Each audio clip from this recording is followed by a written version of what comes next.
Thank you. The March 7th Public Safety Emergency Management Committee meeting is now called to order. And the first item on the agenda is approval of February meeting minutes. Do I have a motion? I believe there's a correction to be made to them, isn't there? Call to order, chair, agenda, approval of. Did you receive an email? Oh, no, that was a Scrivener's error, and we had that fixed. So, yeah. I didn't look at them again to see if they were fixed, so. Okay. Oh, good. To approve the minutes. I'll second. Moved and seconded. Any discussion? All in favor? Aye. All right. Minutes approved. Second item, the 2024 Leadership Retreat recap, and pass that off to PD for that. Good evening, everyone. Good evening, Mayor. Good evening, committee. Just quickly, I just want to note that today is the anniversary of the death of Officer Stephen Underwood. Thank you very much to the committee and the council for the proclamation that's forthcoming. It's a somber day, especially in light of our recent loss of a state trooper in Marysville. So staff are definitely struggling with that on a day-to-day basis, so your support means a lot. We met in February as a leadership team, being all the sergeants, the assistant chiefs, the chief, and our office manager and supervisors to talk about strategies and goals for the year. We had a presentation from someone outside for some leadership development involving daily tools and techniques we can use to simplify our own personal leadership of others. And then we spent the rest of the day kind of drafting our goals and strategies, which are on item number 8. The department has long had an annual leadership retreat, so I'm just continuing in that tradition to continue to build and maintain our self-awareness so that we can lead the department in a positive direction. Great. Thank you. Any questions? Good. All right. Item number 3, flock and safety camera update. So for flock, quickly, we have 12 of anticipated 16 flock cameras active. Our city, along with others, is finding that state labor and industries is holding up some permitting for the remaining flock cameras. So we're continuing to work through that and monitor that progress. But from a daily operation standpoint, the officers are using flock daily to identify stolen vehicles, help with crime patterns, assist other agencies. So I'm very happy with the net results of flocks. And with that, I'll turn it over to legal for the camera update. Was that on your plate? I will summarize. I believe that the park traffic safety cameras in the Redondo area are just waiting on some back-end software issues to be connected, plugged in, turned on, and then we anticipate beginning the 30-day trial period in which we will issue warnings rather than citations by April. So I think by April we'll start the 30-day trial period, and by May we'll be issuing citations in those areas. So everyone's been warned.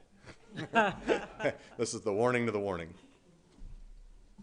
Okay. Councilmember Grace Matsui. Thank you for the update. I really appreciate hearing about what's going on with both the flock and the safety cams that are going up in Redondo. I noticed there are some signs that are already up. Would you describe some of the more preparations so that folks can see what's happening in that area in advance of the actual 30-day period? Yeah, so speed signs are up. Traffic camera warning signs are starting to go up. Some of them you'll see are markered with additional orange flagging, and that will continue. And then I've put a plug into some of our social media outreach and our city currents so that we can really get the word out what our goal and intent is. And that's to make the area safe, the park safe, the boardwalk safe, and also hopefully reduce some of the nuisance complaints as well that deal with modified exhaust and contesting speeds and such. Thank you. Deputy Mayor Steinmetz. Yep, I appreciate the update as well. What is, you said a permit from L&I is holding up the extra flock cameras? Yeah, there seems to be some sort of labor and industries. Am I getting this correct? Anyone? Okay. I'm not tracking it as closely as I believe the city manager is and Public Works is. But there was all of a sudden statewide some unanticipated delays in permitting. And I'm not sure the reasoning behind it. I think it has to do with how they run electrical conduit to connect some of the cameras. And initially it seemed to be a quick approval process, and for some reason it has slowed greatly. I'm not certain if it's slowing statewide because there's an increase in flock cameras being added by other municipalities. Okay, thanks.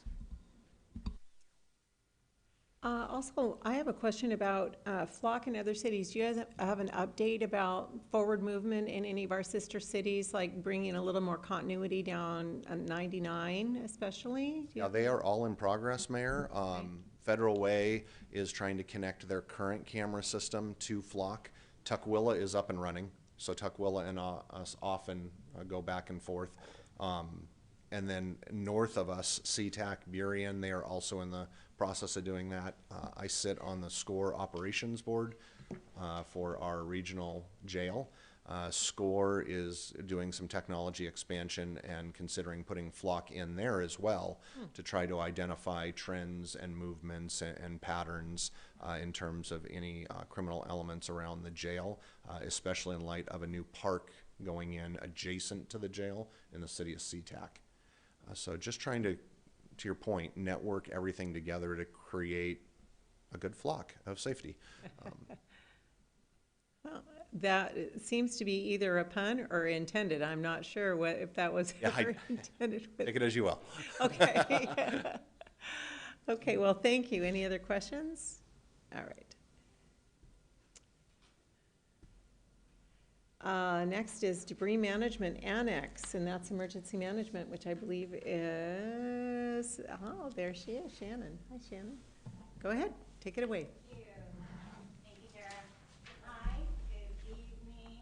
My name is Shannon Kirkman. I'm the Director of Emergency Management and Workplace Safety, and I am here to present on two topics tonight. The first is the debris management plan for the city of Des Moines.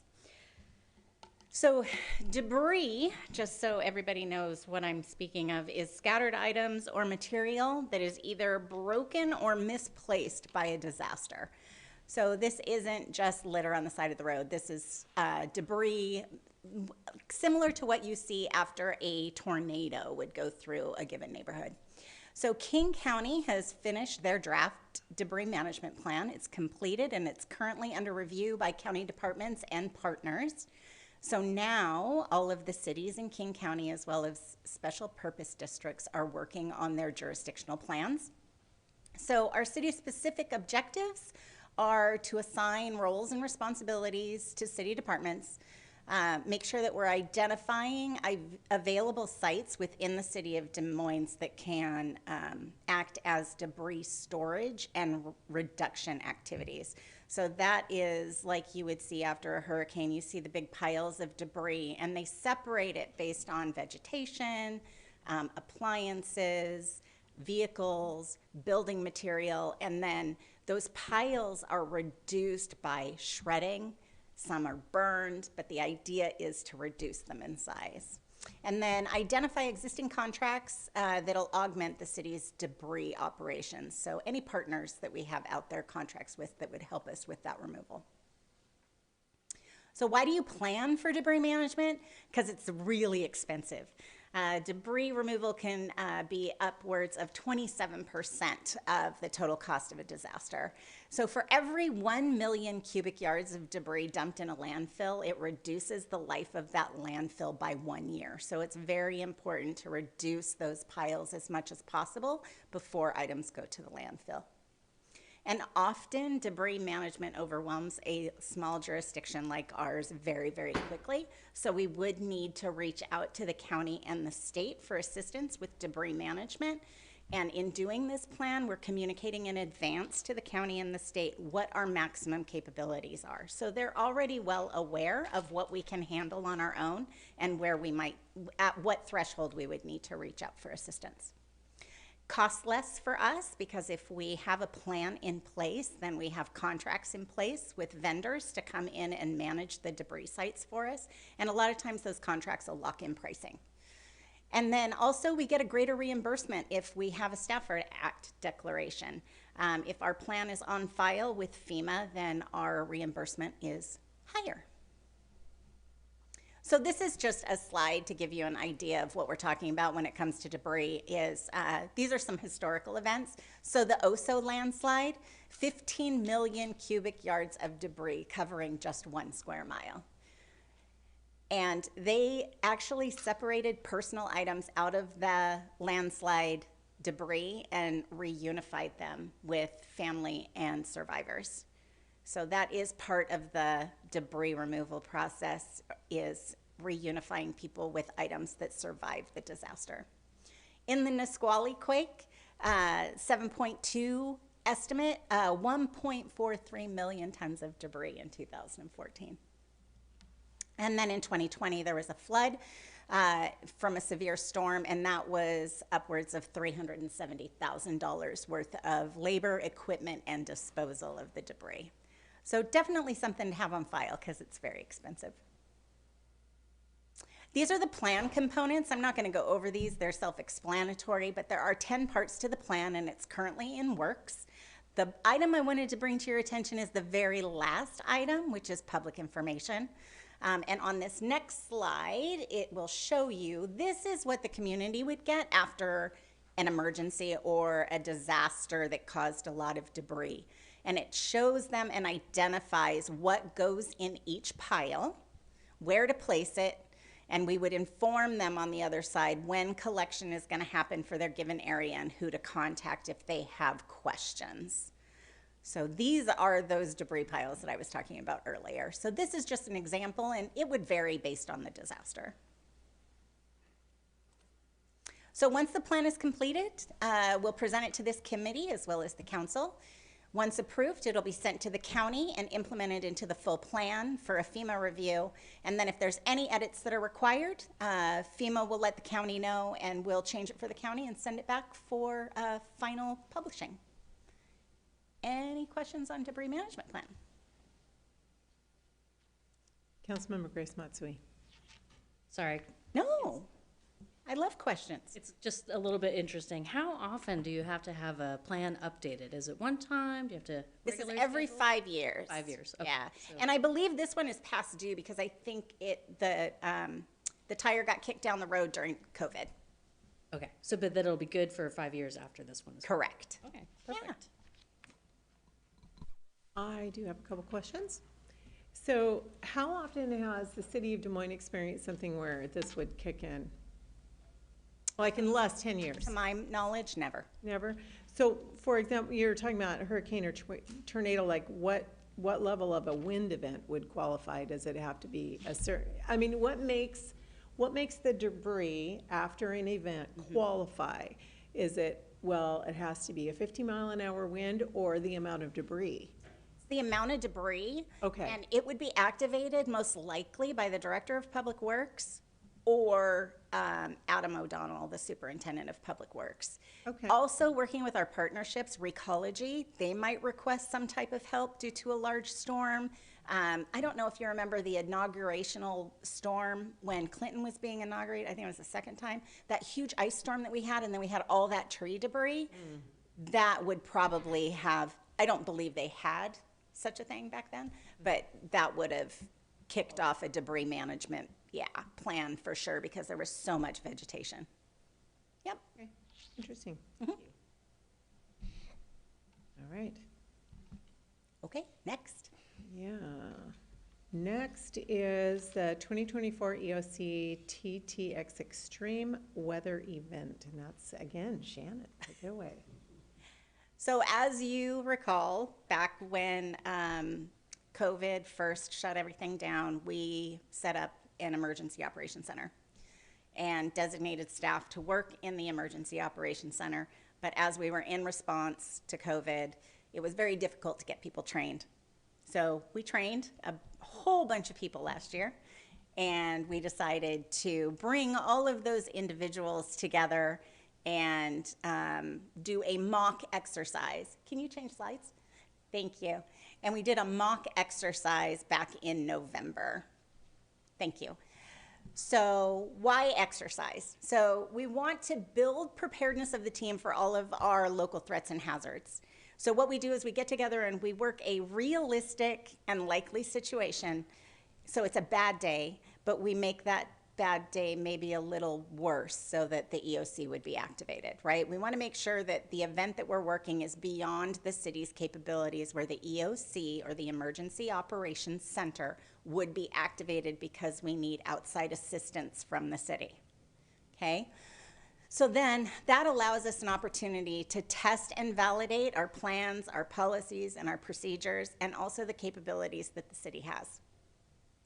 We like to do tabletops or tabletop discussions and exercises because it's less expensive for the jurisdiction, and we don't have to fully activate and move public works around, or the police department, or the fire department. We can just play make-believe in the EOC, because typically during an event, we're not going to hear, feel it, or see it anyway. We're in the room. So we take a realistic event, make up a PowerPoint slide, and turn everything on and pretend it's really happening outside. We identify our resource requirements, our capability gaps, focus on our strengths, and we look for areas of improvement and best practices that we might be able to share with other cities in the surrounding area. This is the exercise that we did. Assistant Chief Patty Richards helped me build this, and she was invaluable. We did a severe weather. We did high winds, substantial rain accumulation, minor flooding and power outage, and then we threw in a king tide. We blacked out some intersections. We had some major trees fall down, and I think we took the wind to 65 miles an hour. So we made a bad day really bad, and they had a lot of fun with it.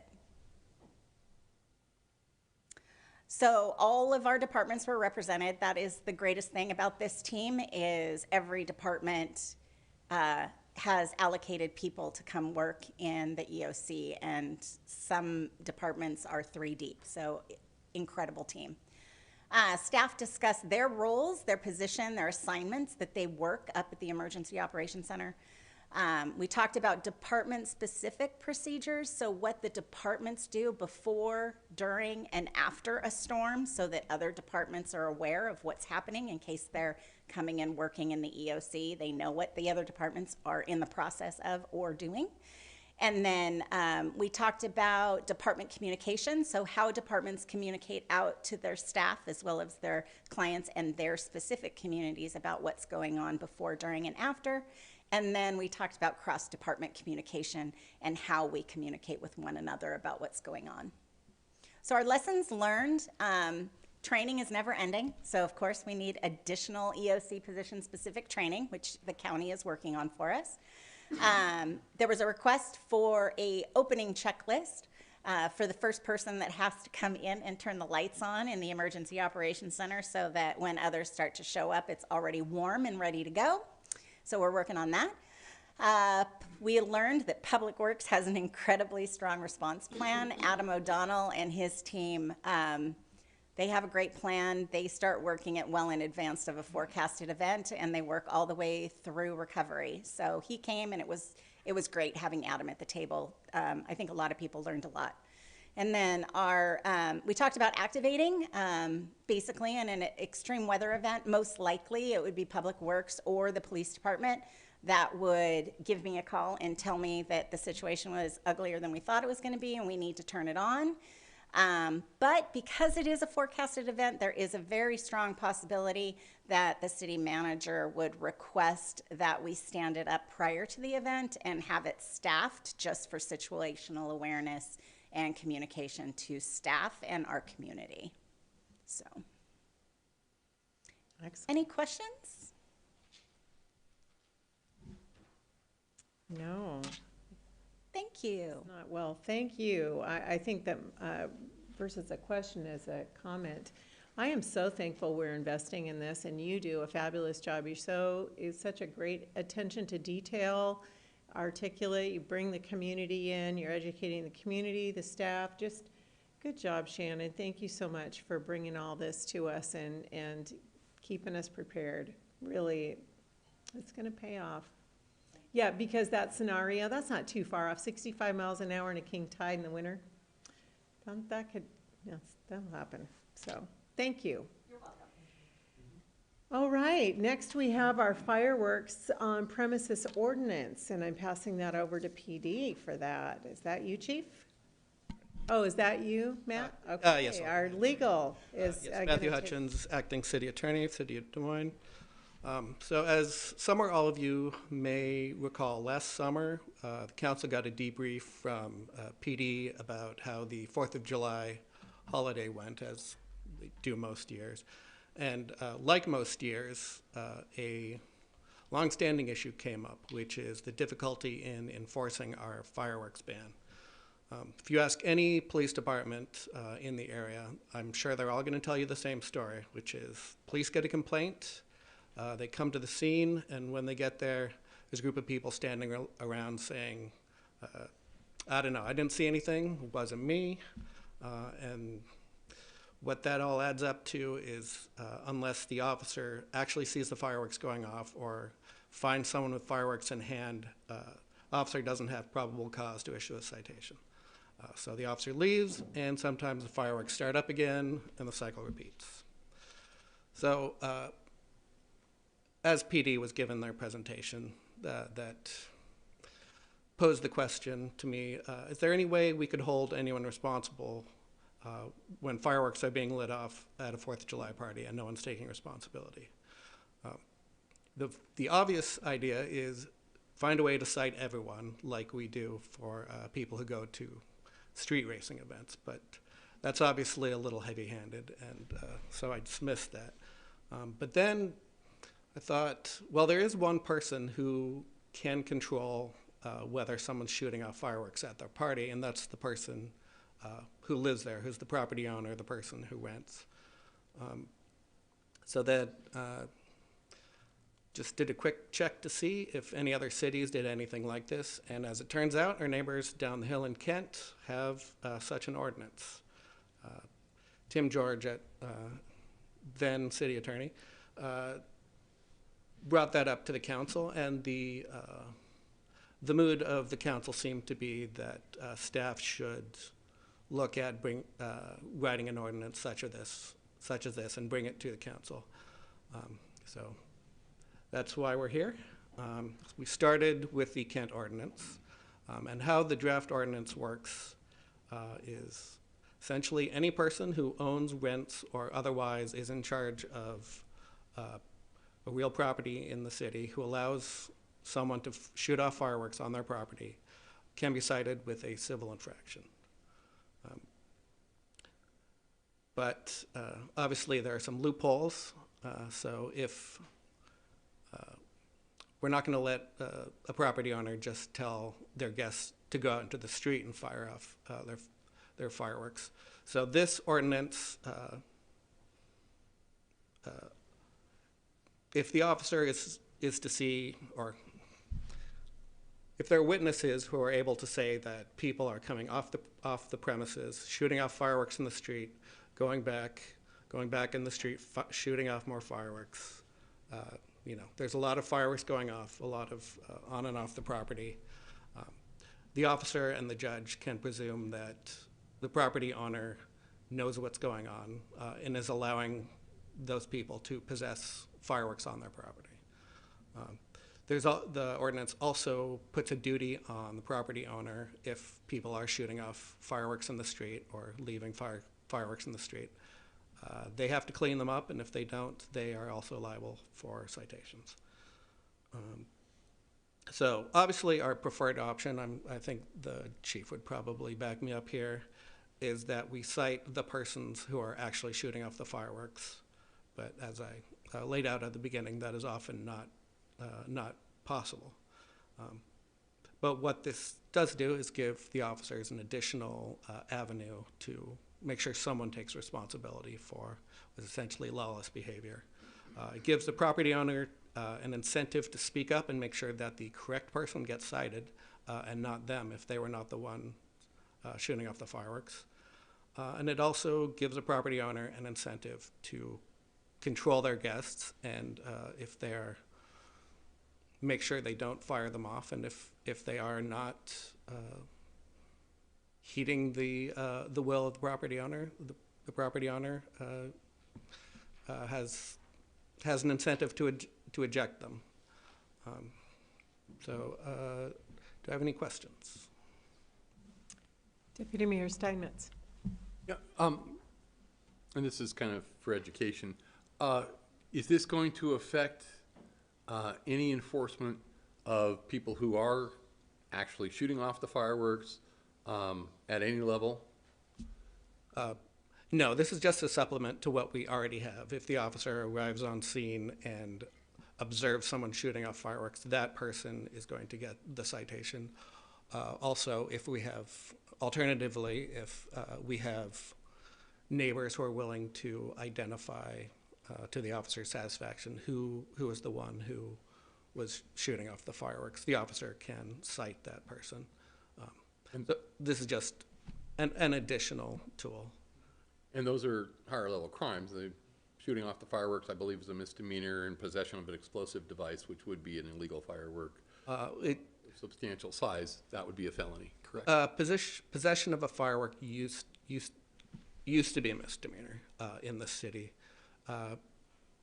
Due to a prior concern with being able to meet the level of proof, they were less than 5 pounds of fireworks were reduced to a Class 1 infraction, which is where it is now. Councilmember Grace Matsui had a question about the real illegal fireworks, M80s, that sort of thing, that are illegal under federal law.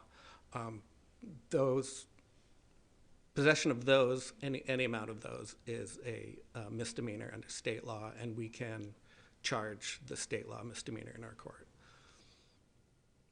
Right. Thank you. And if you are found with over 5 pounds of fireworks, that is still a crime in the city.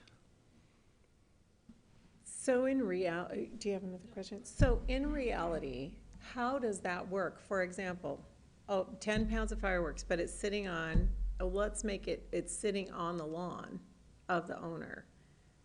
And everybody says, oh, those aren't mine. They fell out of the sky or something, you know? Right. If, in other words, is that called possession? What is possession? And combined with that, if possession is an infraction, a citable offense, does somebody actually have to be holding it in their hand in order to be cited? In other words, does somebody even have to light off fireworks? If somebody gets, I'm just talking about what we have already right now. If somebody gets, there's a call, PD shows up, nobody saw anybody light everything off, but there's paraphernalia everywhere, and somebody actually has something in their hand, can that person be cited just for possession? Yes, they can. Okay, but it's a different infraction if you light it off, is what you're saying? I believe it is. Possession and discharge are both charged under the same. So possession or discharge, same fine, Correct. 513. Right. So if possession is already there, I'm not sure what is the difference between what is already there then and this. Is it the presumption clause? Well, I'm not, if it's already illegal and an officer shows up, what is the difference between what they can do now and what this will allow them to do? So if you have a large group of people, Yes. there are fireworks being shot off, there's no question of that.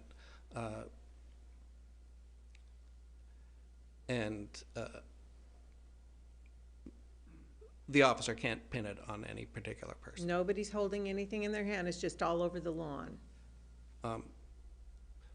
What this ordinance allows us to do is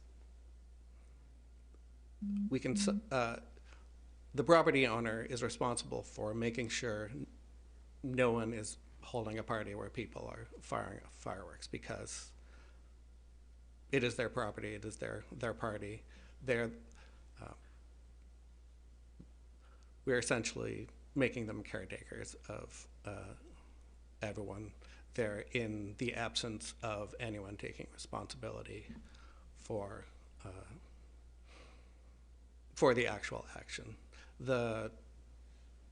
As I said, this is an incentive for the property owner to make sure they are not wrongfully cited if they are not the one who is firing off the fireworks. So the easiest way of getting out of a citation would be say, that was Jim, give him the ticket.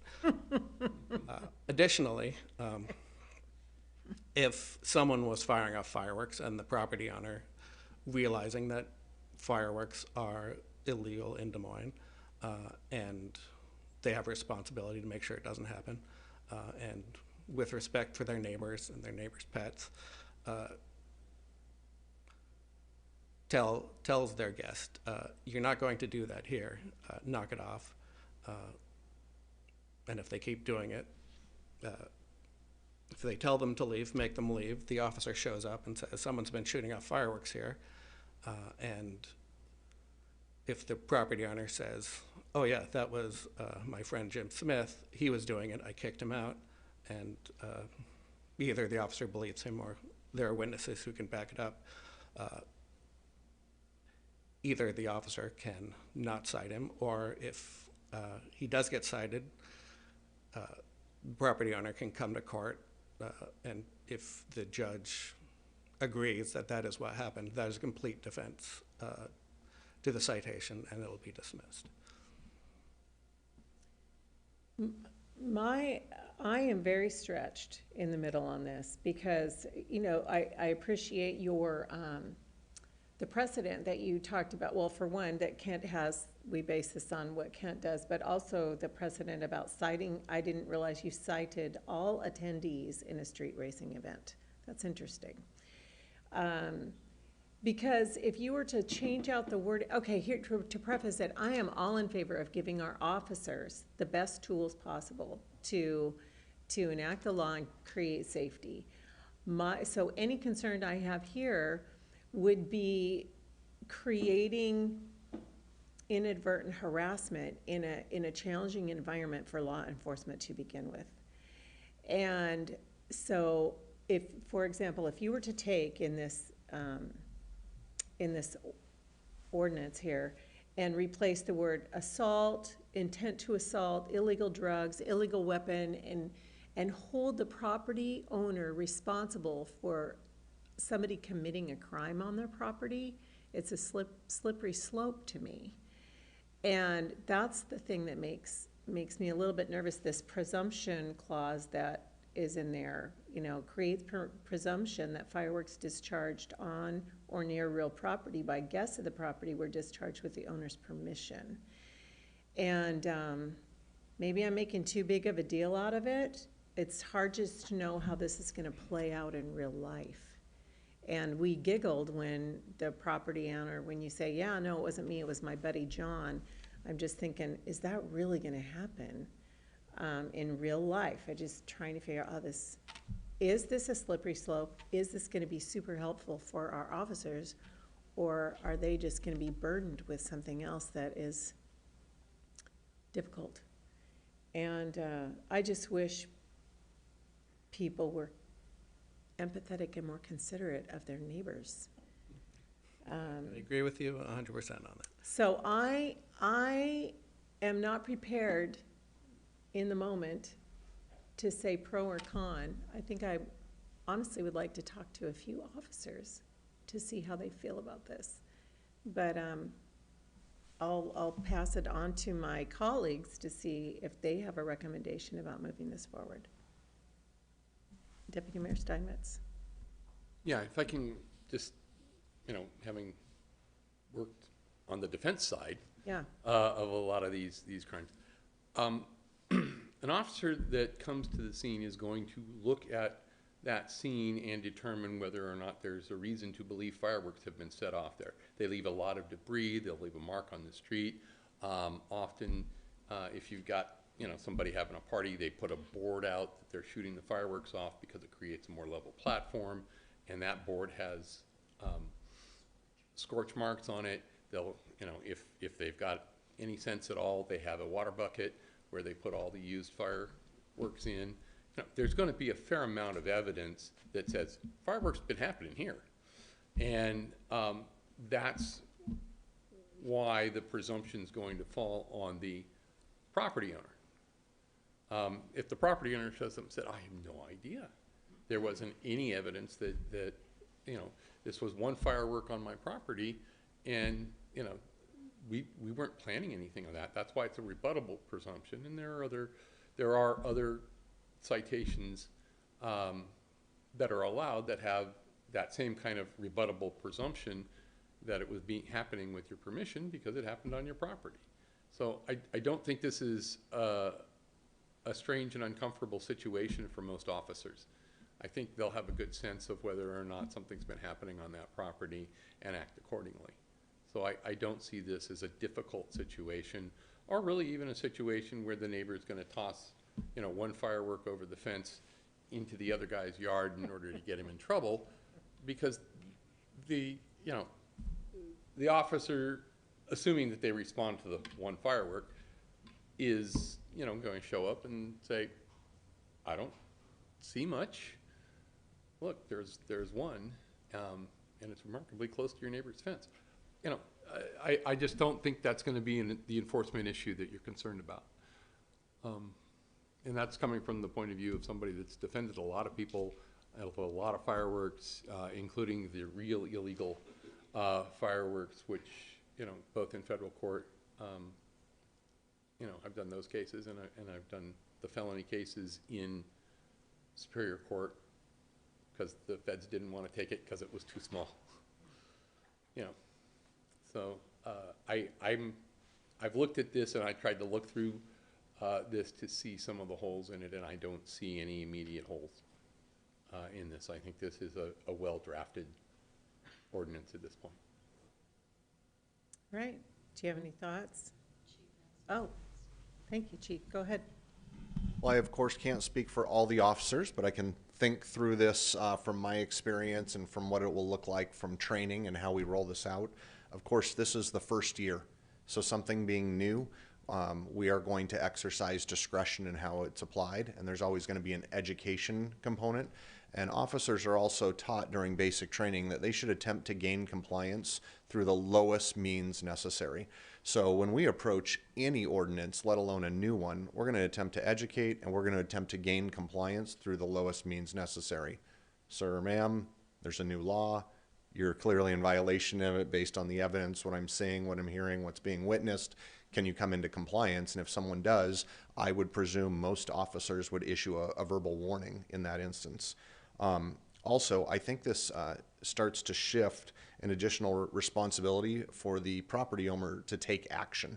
And it sets a clear expectation for our community, either immediately or over time, that when these events are occurring, we expect you to take action to not let it occur. Similar to like providing illegal drugs to someone, or providing alcohol to a minor, or engaging in watching or supporting street racing. So it ties that clear community expectation in there. And then, additionally in the statute, there is a defense that's clearly outlined so that someone can read this on their own, or get professional counsel and provide for a defense if, we were unbalanced.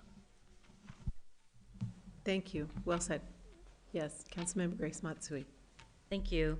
I do think that, first I appreciate your feedback and your experience in working in your background to give us a review of this proposed legislation. That's very helpful, so thank you. I do think that it is another tool, just like our parking ordinance, where if a car can stay for more than 72 hours, then someone complains about it, there's nothing you can do because there's no mechanism to say, I'm sorry, you can't do this anymore. And while fireworks are already illegal and are discouraged here in the city, I think that just gives it the extra amount to say if there's a chronic issue, or if there's one property that you keep going back to, you can say, okay, you know what, we tried the low-level response, now we're gonna say this goes with the property. This is a chronic issue that we have to respond to. So I think it just gives another tool to the enforcement arm in case that something happens, that you can actually do some enforcement with the hope that you are gaining more compliance. And that sort of led to my big concern about if we were to change this ordinance or adopt this ordinance in the future, how can we best proactively let renters or homeowners know that, hey, you may now be responsible if your children or your friends or you are setting off fireworks over and over again, or becoming a nuisance in your area. So I'm very concerned that with the shift, I just want to make sure that folks know that the escape clause of like, oh, I didn't do it and I don't know who did, is no longer really there for them, because we can come back and say, well, we're going to presume that you knew about it, and because you control the property, it's going to be on you. All right, thank you. Great comments. So it looks like there's at least a majority consensus to move this forward to a council agenda and bring it to the full council. So moved. I have a second? Okay, so it looks like there's a majority favor. So do you guys have the direction that you need to bring it I forward? believe so. Thank you. All right, thank you. No, well, the majority feels to move it forward. There's 2 out of 3. We can if you want. All in favor? All right. Okay. So, thank you for the presentation. Here, let's go back to the. So, item number 7 I have next. I think, Chief, somebody mentioned item number 8, and I don't have an item 8 on my agenda, but I do have a 7, PD goals and strategies next. And, I think my numbering just got off on my end. okay, that's all right. Just wanted to make sure that number 7 was the same thing for both of us. All right. In terms of 2024 goals and strategies for the police department, may I ask, does the committee have a copy in front of them? Does anyone need a copy? I also emailed them out to the entire city council tonight so that everyone can read along if needed. Obviously, setting goals is a best organizational practice. Common sense probably tells us that. But we also have some accreditation standards from the Washington Association of Sheriffs and Police Chiefs to meet, and that helps us meet those high standards. We've set kind of 3 main buckets, and these are not necessarily new. These are goals and strategies, many of which have been going on for many years and will continue into future years. But we really want to focus this year on retention, recruiting, and succession, and what that looks like. Overall safety and wellness of our officers and staff. And finally, some technology and equipment needs. I'm not going to read through every bullet point, but you know, when it comes to retention and recruiting, we really want to highlight what our department's strengths are to draw in the right officer to serve the community of Des Moines.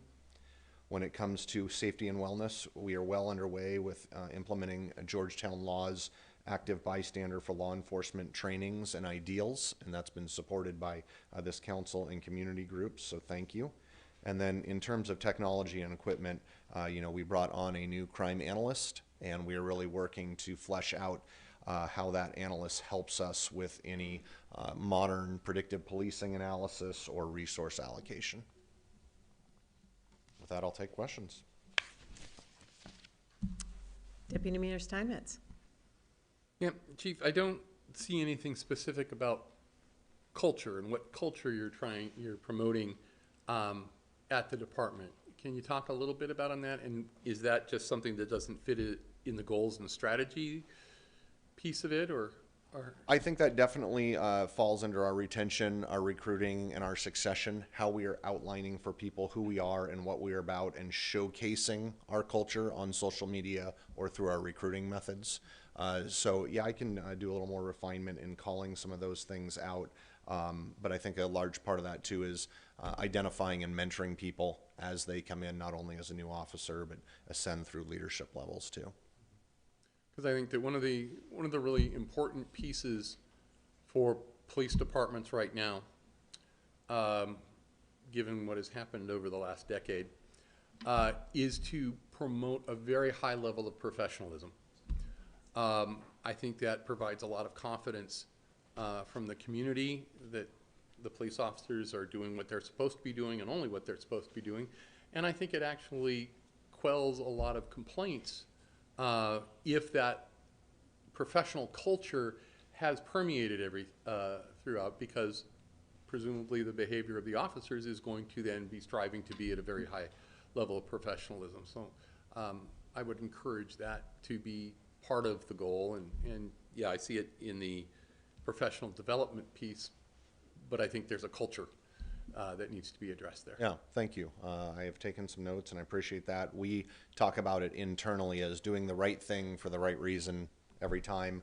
We also talk about shooting for excellence every day, and how whatever we achieve in excellence today won't necessarily be excellent for our needs tomorrow. So thank you for that. I've taken a note. Any other questions or comments? Councilmember Grace Matsui.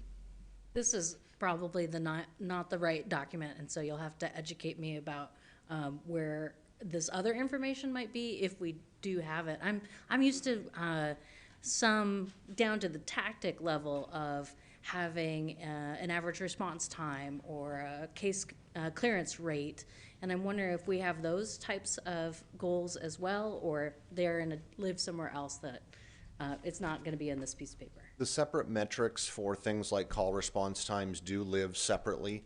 These are more the overarching goals and strategies that we can easily kind of ascend to on a daily basis. And if you have specific data, let me know. But of course, under our crime analysis efforts, we'll be working to standardize what we report out to council. Great, thank you. Thank you. Anything else? Well, same with this. I appreciate even deciding that you're gonna put together an outline and get together and talk with everybody and make sure that everybody's on the same page and you've got some foundation to stand on when you're moving forward and making policy. So thank you for putting this together. Good job. Appreciate all the information tonight. There are no other questions or comments. All right, do I have a motion to adjourn? I'll second. Moved and seconded, all in favor? All right, we are adjourned.